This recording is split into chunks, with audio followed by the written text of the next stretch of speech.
Selamat malam Bapak Adi Mursalin, SEMM. Di video kali ini saya akan menjawab soal-soal UTS analisis lingkungan bisnis. Namun sebelumnya saya akan memperkenalkan diri. Perkenalkan, nama saya Deleana dengan NIM 181041673 dari kelas Manajemen Pagi C semester 4, mata kuliah Analisis Lingkungan Bisnis, dosen pengampu Bapak Adi Mursalin, SEMM.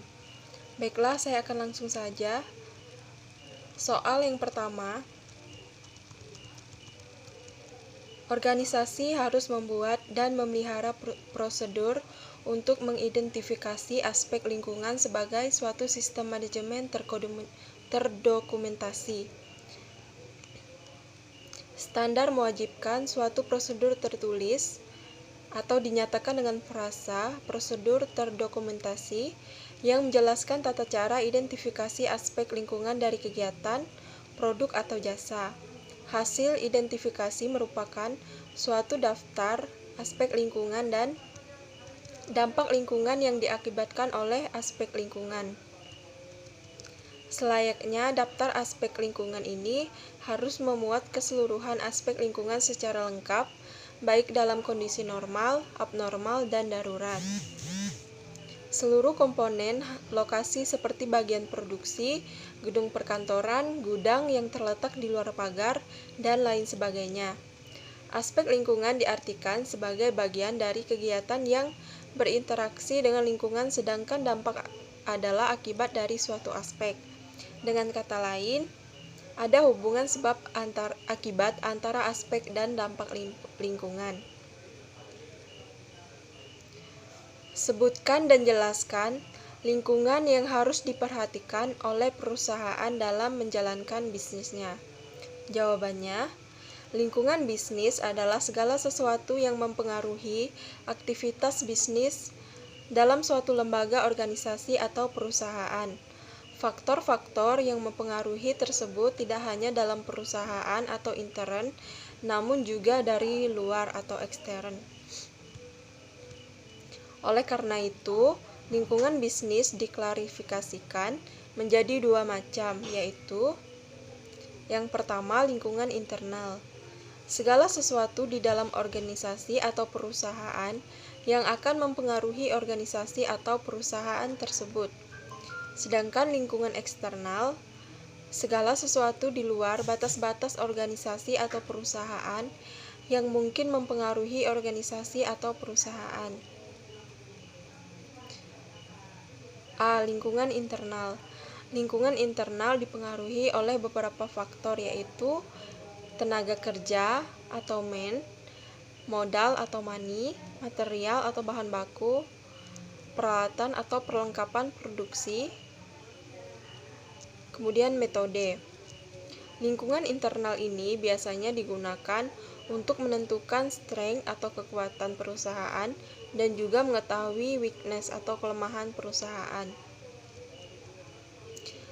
Yang B. Lingkungan eksternal.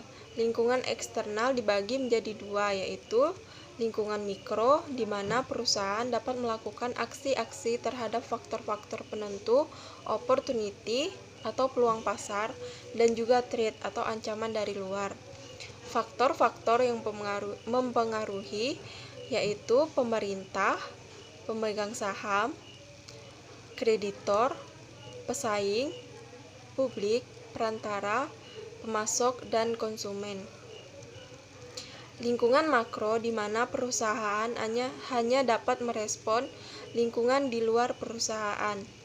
Faktor-faktor yang mempengaruhi yaitu lingkungan ekonomi, lingkungan teknologi, lingkungan politik hukum, lingkungan sosial kultur, dan lingkungan global. Lingkungan bisnis serta teknologi dan informasi.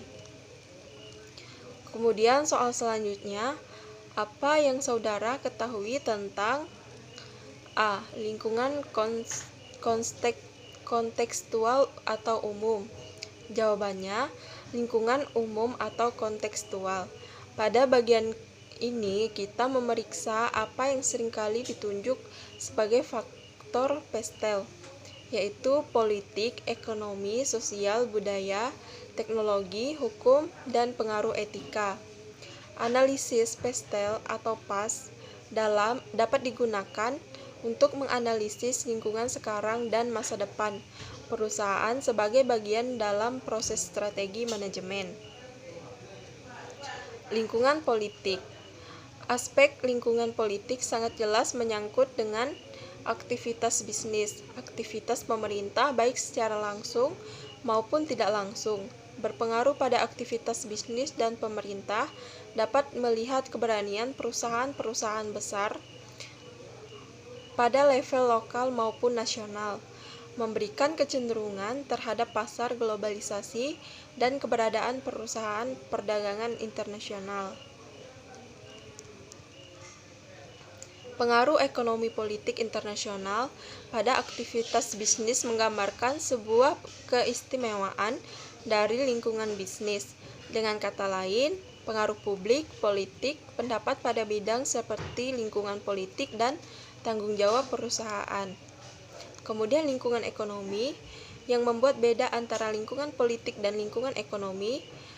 Dalam hal ini, lingkungan hukum adalah agak sering berubah-ubah. Pemerintah sebagai yang bertanggung jawab memainkan peranan utama dalam ekonomi, baik itu level lokal maupun level nasional, dan aktivitas ini membantu mengetahui pengaruh baik itu permintaan dan penawaran.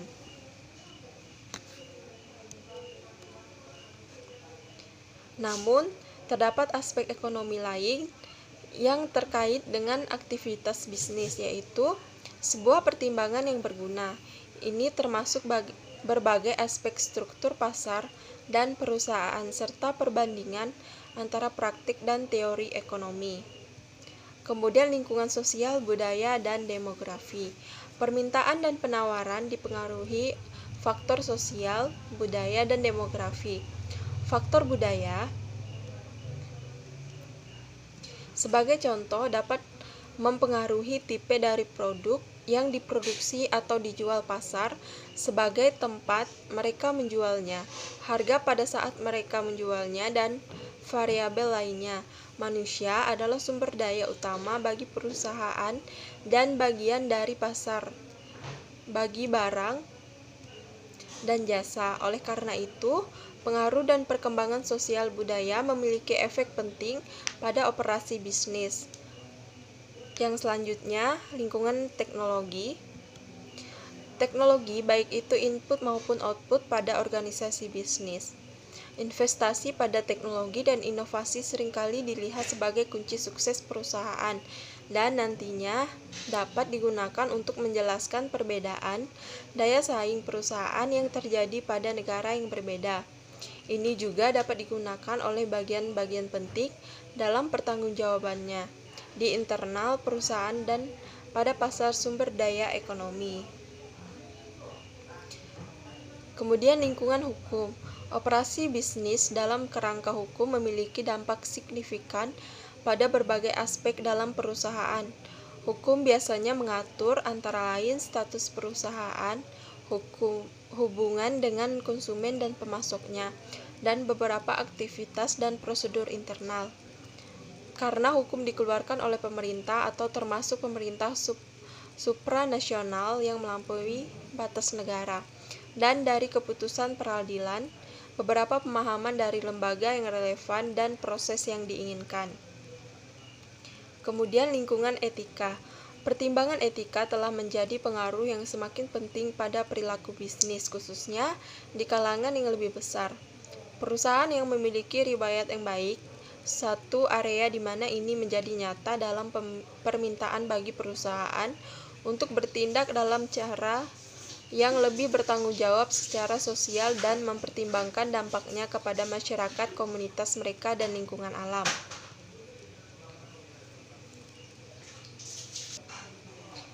Definisi atau pengertian pembelajaran kontekstual secara umum belum disepakati oleh para ahli, namun berkaitan dengan dasar dan unsur-unsur kuncinya lebih banyak disepakati. Dewasa ini, pembelajaran kontekstual telah berkembang di negara-negara maju dengan berbagai nama. Di negeri Belanda berkembang apa yang disebut dengan Realistic Mathematic Education atau RME, yang menjelaskan bahwa pembelajaran matematika harus dikaitkan dengan kehidupan nyata siswa. Di Amerika berkembang apa yang disebut Contextual Teaching and Learning atau CTL, yang intinya membantu guru untuk mengaitkan pengetahuan yang dipelajarinya dengan kehidupan mereka. Sementara itu, di Michigan juga berkembang Connect Mathematics Project atau CMP, yang bertujuan mengintegrasikan ide matematika ke dalam konteks kehidupan nyata dengan harapan siswa dapat memahami apa yang dipelajarinya dengan baik dan mudah. Kontekstual adalah salah satu prinsip pembelajaran yang memungkinkan siswa belajar dengan penuh makna. Yang dimaksud konteks di sini adalah tujuan, isi, sumber, target guru, metode, hasil, kematangan, dan lingkungan. Dari berbagai definisi di atas dapat disimpulkan bahwa pengertian pembelajaran kontekstual adalah konsep belajar di mana guru menghadirkan dunia nyata ke dalam kelas dan mendorong siswa membuat hubungan antara pengetahuan yang dimilikinya dengan penerapannya dalam kehidupan mereka sehari-hari. Sementara siswa memperoleh pengetahuan dan keterampilan dari konteks yang terbatas sedikit demi sedikit dan dari proses mengkonstruksi sendiri sebagai bekal untuk memecahkan masalah dalam kehidupannya sebagai anggota masyarakat. Kemudian yang B, apa yang Anda ketahui tentang lingkungan industri? Jawabannya, lingkungan industri atau industry environment, di mana perusahaan selain dapat dipengaruhi langsung atau tidak langsung juga sebaliknya. Perusahaan mempunyai pengaruh terhadap lingkungan ini. Porter pada tahun 1994 menyatakan lingkungan industri terdiri dari 1. Faktor ancaman masuk. Pendatang baru membawa masuk kapasitas baru, keinginan untuk merebut bagian pasar, dan juga sumber daya yang cukup besar. Besarnya ancaman masuk tergantung dari hambatan masuk yang ada dan reaksi peserta persaingan yang sudah ada. Yang kedua, faktor pemasok yang kuat. Pemasok dapat memanfaatkan kekuatan tawar-menawarnya atas para anggota industri dengan menaikkan harga atau menurunkan kualitas barang dan jasa yang dijualnya. Yang ketiga, faktor pembeli yang kuat. Pembeli atau konsumen dapat juga menekan harga, menuntut kualitas tinggi atau layanan yang lebih banyak, serta dapat mengadu sesama anggota industri yang berakibat turunnya laba industri. Yang keempat, produk substitusi. Dengan menetapkan batas harga tertinggi, produk atau jasa substitusi dapat membatasi potensi suatu industri. Jika industri tidak mampu meningkatkan kualitas atau mendiferensiasikannya, maka laba dan pertumbuhan industri dapat terancam. Yang kelima, faktor persaingan antara anggota industri. Menurut Peirce dan Robinson, keadaan persaingan suatu industri tergantung pada 5 kekuatan persaingan pokok, yaitu pendatang baru yang potensial, tingkat rivalitas di antara pesaing yang ada, produk substitusi, kekuatan tawar-menawar pembeli, kekuatan tawar-penawar masuk,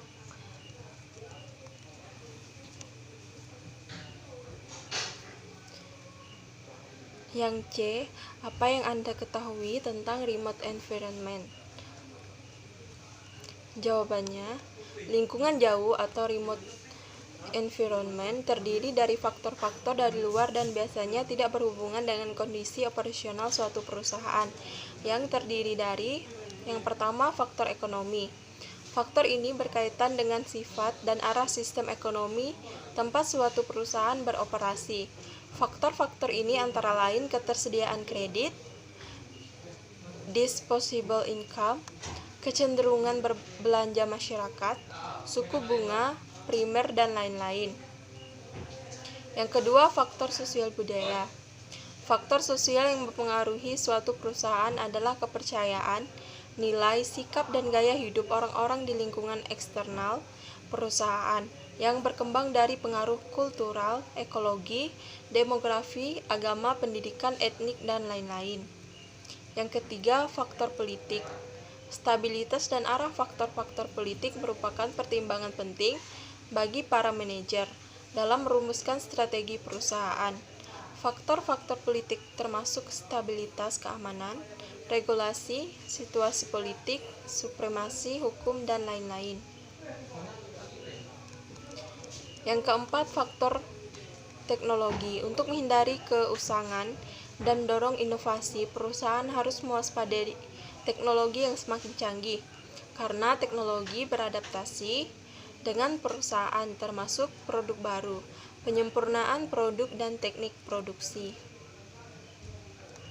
Yang kelima, faktor demografi dan epidemiologi. Istilah demografi mengacu pada hubungan antara manusia dan makhluk hidup lainnya dengan udara, tanah, dan air yang mendukung kehidupan mereka. Ancaman terhadap pendukung kehidupan tersebut nantinya dapat juga menjadi ancaman bagi perusahaan apabila tidak ada kebijakan khusus untuk menanganinya. Sedangkan epidemiologi mengacu pada hubungan antara berbagai faktor yang menentukan frekuensi dan distribusi penyakit pada komunitas manusia. Faktor-faktor dalam lingkungan jauh ini memberikan peluang, ancaman, dan kendala bagi perusahaan, namun jarang sekali perusahaan mempunyai pengaruh terhadapnya.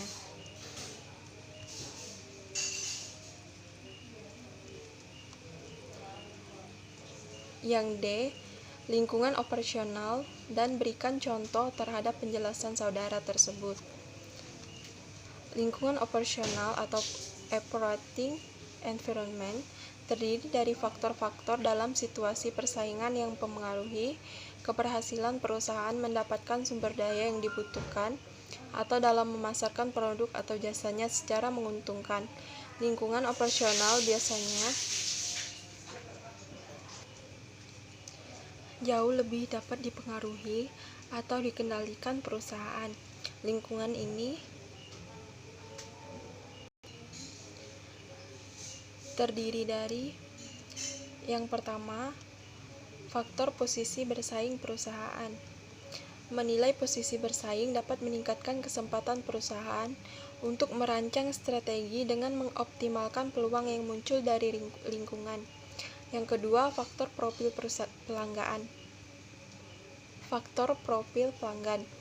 Mengembangkan profil pelanggan perusahaan atau akan meningkatkan kemampuan para manajernya untuk merencanakan operasi strategik untuk mengantisipasi perubahan bentuk pasar dan untuk meregulasi sumber daya guna mendukung perubahan pola permintaan.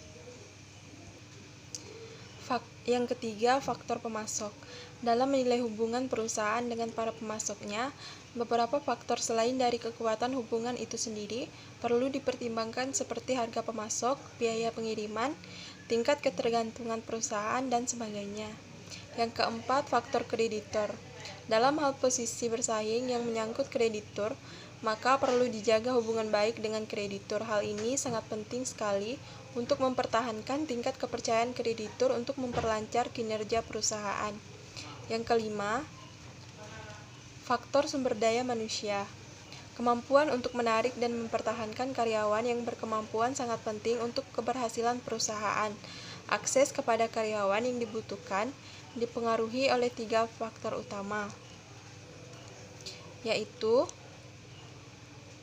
reputasi perusahaan, tingkat kesempatan kerja, ketersediaan sumber daya manusia dengan keterampilan yang dibutuhkan. Sebagai contoh, sebelum mendirikan sebuah perusahaan, yang perlu diperhatikan pertama kali adalah sebuah peluang. Dengan adanya peluang, maka perusahaan berkesempatan untuk mendapatkan perhatian terutama dari faktor lingkungannya sendiri. Soal selanjutnya, apa yang dimaksud dengan analisis PESTEL? Jawabannya, PESTEL adalah suatu teknik dalam manajemen strategis yang digunakan untuk melihat faktor-faktor lingkungan luar atau eksternal, bisnis yang berpengaruh terhadap suatu hal, perusahaan, proyek, masalah, dan lain-lain. Faktor-faktor tersebut meliputi bidang politikal, ekonomik, sosial, teknologikal, legal, dan environment. Yang pertama, politikal. Faktor politik meliputi hukum yang berlaku, kebijakan pemerintah, dan aturan formal atau informal di lingkungan perusahaan, contohnya kebijakan pajak dan peraturan daerah. Ekonomik. Faktor ekonomi meliputi semua faktor yang mempengaruhi daya beli dari customer dan mempengaruhi iklim berbisnis suatu perusahaan, contohnya standar nilai tukar, suku bunga, dan pertumbuhan ekonomi. Yang ketiga, sosial. Faktor sosial meliputi semua faktor yang dapat mempengaruhi kebutuhan dari pelanggan dan mempengaruhi ukuran dari besarnya pangsa pasar yang ada, contohnya tingkat pendidikan masyarakat, tingkat pertumbuhan penduduk, kondisi lingkungan sosial, dan lingkungan kerja. Yang keempat, teknologikal. Faktor teknologi meliputi semua hal yang dapat membantu daya dalam menghadapi tantangan bisnis dan mendukung efisiensi proses bisnis perusahaan. Contohnya penemuan dan pengembangan baru, biaya dan penggunaan teknologi, perubahan dalam ilmu pengetahuan, dan dampak dari perubahan teknologi. Yang kelima, legal. Faktor legal meliputi pengaruh hukum seperti perubahan undang-undang yang ada atau yang akan datang, contohnya kesehatan dan keselamatan, arahan pekerjaan, hak asasi manusia, tata kelola perusahaan, dan tanggung jawab lingkungan. Yang keenam, environment.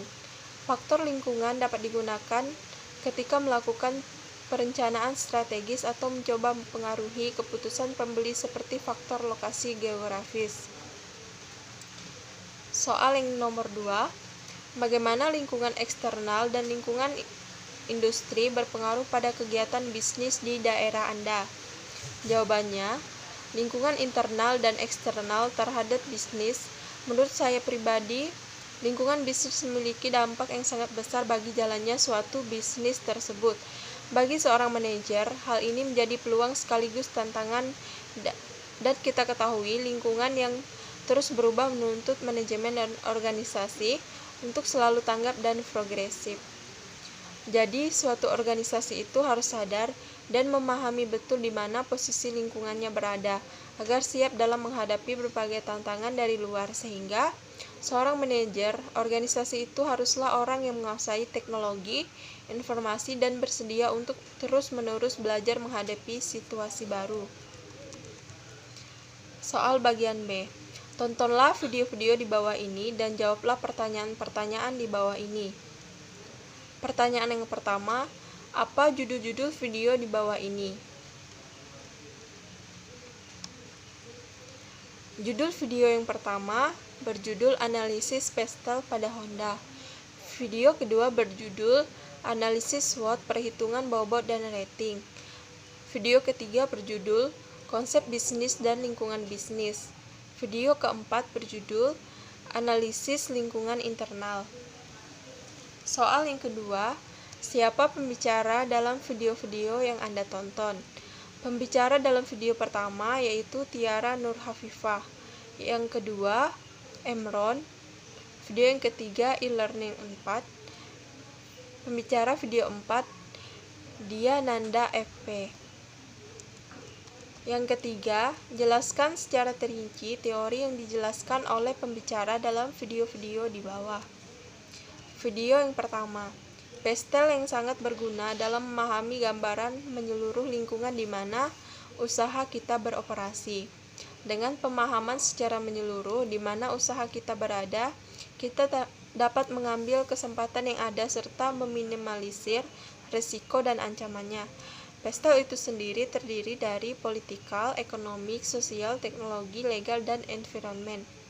Dari pengertian tersebut, dan contoh dari analisis dalam suatu usaha yaitu Pestel Honda. Secara politikal, beberapa pemerintah telah mengajukan proposal untuk membatasi jumlah mobil yang menggunakan bensin yang digunakan untuk meminimalkan jumlah polusi udara. Jadi, Honda telah terikat oleh Badan Legislatif Pemerintah untuk memotong jumlah mobil yang akan dihasilkannya. Ini akan berdampak negatif pada penjualan perusahaan karena adanya kebijakan tersebut yang akan mengurangi jumlah produksi yang menggunakan bensin. Kemudian secara ekonomik, Honda memiliki keunggulan Hybrid, sementara Honda akan kehilangan pendapatan akibat produksi yang menggunakan bensin. Untuk mengatasinya, Honda telah meluncurkan mobil ramah lingkungan seperti Honda Jazz dan Honda Civic. Penggunaan mobil sedang meningkat 1/3 sehingga banyak uang untuk Honda memperluas pertumbuhan produksinya. Karena negara ini memiliki populasi terbesar atau terbanyak, berarti peningkatan penjualan dan pendapatan akan didapati oleh Honda. Kemudian secara sosial, Honda telah berinvestasi banyak untuk menjaga tren sosial dan demografi yang sangat menguntungkannya. Selain meluncurkan mobil ramah lingkungan, untuk menarik pelanggan, Honda juga memperluas bisnisnya dengan mengembangkan mobil yang dapat dengan mudah dimodifikasi sesuai dengan tuntutan pelanggan. Honda meluncurkan minat untuk merancang mobil sport untuk balap seperti Formula. Jadi dalam aspek ini, Honda selalu mengeluarkan produk-produk yang sedang diminati dalam suatu negara. Kemudian secara teknologi, dunia teknologi saat ini bergantung pada GPS saat berpergian, sehingga Honda harus memasang sistem navigasi satelit dalam model terbarunya.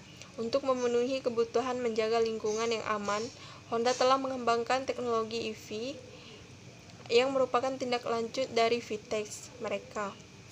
Kemudian secara environment, mesin mobil lingkungan cenderung berlaku sesuai iklim. Misalnya, pada cuaca panas, mereka akan cepat panas, dan dalam cuaca dingin, mereka akan lebih mengalami kesulitan saat memulai. Kemudian secara law atau legal, Honda harus menahan tekanan dari hukum untuk membatasi produksinya karena pemanasan global yang terus meningkat. Hukum dan perundang-undangan pemerintah memiliki dampak yang besar pada Honda, seperti meminta bagian dari pemasok dan merubah harga yang disepakati atau tanpa pemberitahuan. Video yang kedua, SWOT terdiri dari strength, yaitu kekuatan, weakness, yaitu kelemahan, opportunity, peluang, dan threat, ancaman.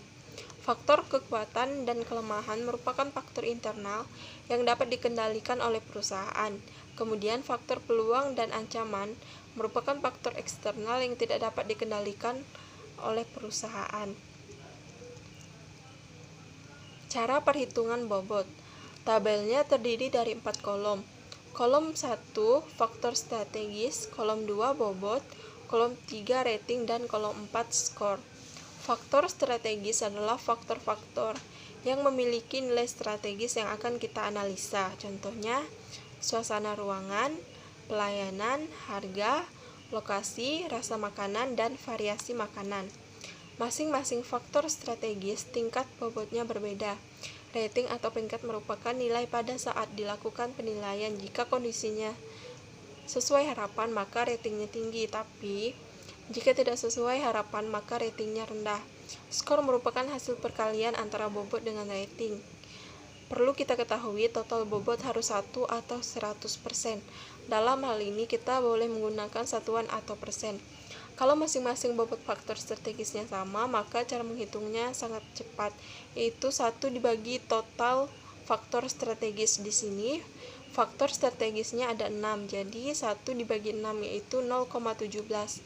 Jadi bobot setiap faktor strategis adalah 0,17. Setelah dijumlahkan, maka nilainya 1. Nilai ini tidak boleh kurang dari 1 atau lebih dari 1. Kemudian video yang ketiga, yaitu konsep bisnis dan lingkungan bisnis. Konsep bisnis. Bisnis adalah suatu aktivitas yang menyediakan barang atau jasa untuk dijual dengan maksud mendapatkan laba.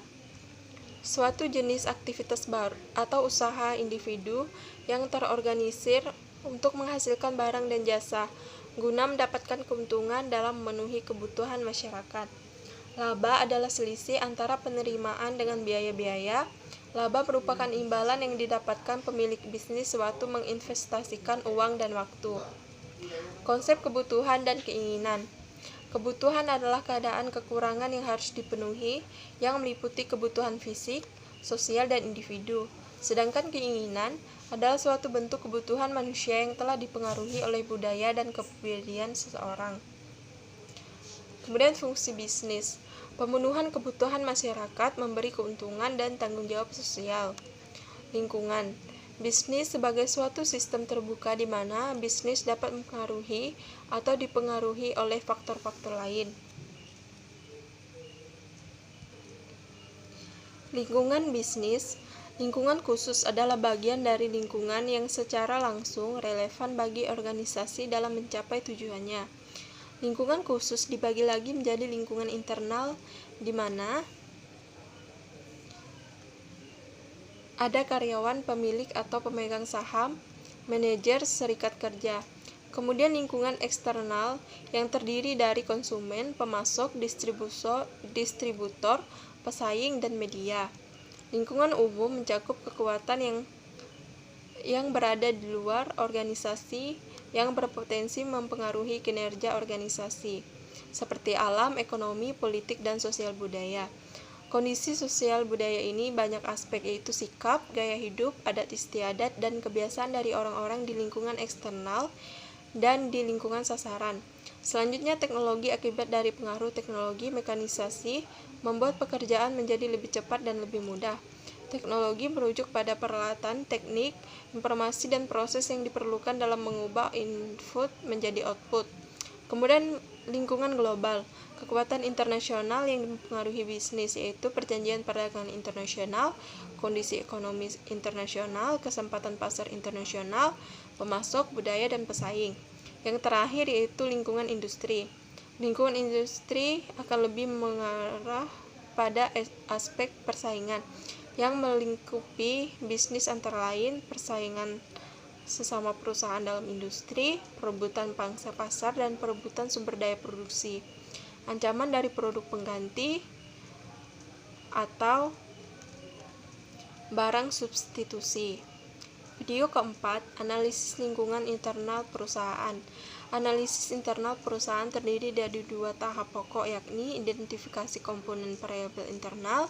Pendekatan yang dapat dilakukan adalah pendekatan fungsional, pendekatan rantai nilai, pendekatan unit keunggulan bersaing, pendekatan PIMS, dan pendekatan 7S. Evaluasi variabel internal. Pendekatan yang dapat dilakukan adalah perbandingan antara kinerja dan kompetensi masa lalu. Pendekatan evolusi produk, perbandingan dengan pesaing, dan faktor kunci keberhasilan industri. Matriks profil perusahaan merupakan upaya untuk mengkuantifikasi keunggulan dan kelemahan perusahaan dan hasil evaluasi variabel internal. Langkah-langkah penyusunannya adalah melakukan identifikasi variabel internal yang menjadi penentu kekuatan dan kelemahan perusahaan berdasarkan salah satu pendekatan yang tersedia. Memberikan bobot pada masing-masing variabel dari nilai tingkat kepentingan dari masing-masing variabel dengan jarak nilai yang harus konsisten. Mengalihkan bobot dan nilai, menjumlahkan hasil dari perkalian sebagaimana langkah sebelumnya. Kerangka konsep TOWS. Analisis TOWS adalah proses melakukan penilaian terhadap perusahaan dan lingkungan bisnisnya sebagai dasar penentuan strategi perusahaan. Matriks TOWS terdiri dari 8 sel. Tahapan penyusunan matriks TOWS. Identifikasi dan inventory kekuatan. Kemudian soal nomor 4, manfaat apa yang Anda dapatkan dari video-video yang Anda tonton?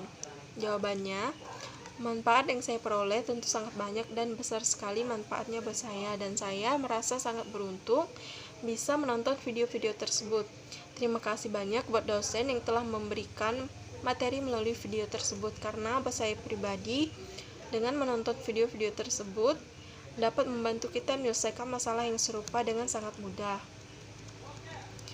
Menyampaikan dengan jelas dan mudah untuk dipahami dari setiap materi-materi yang disampaikan, dengan menambahkan contoh-contoh akan memberikan pemahaman yang lebih sehingga akan mudah untuk dimengerti. Baiklah, sekian jawaban UTS analisis lingkungan bisnis semester 4. Apabila ada kesalahan dalam video ini, saya mohon maaf. Atas perhatiannya, saya ucapkan terima kasih. Selamat malam.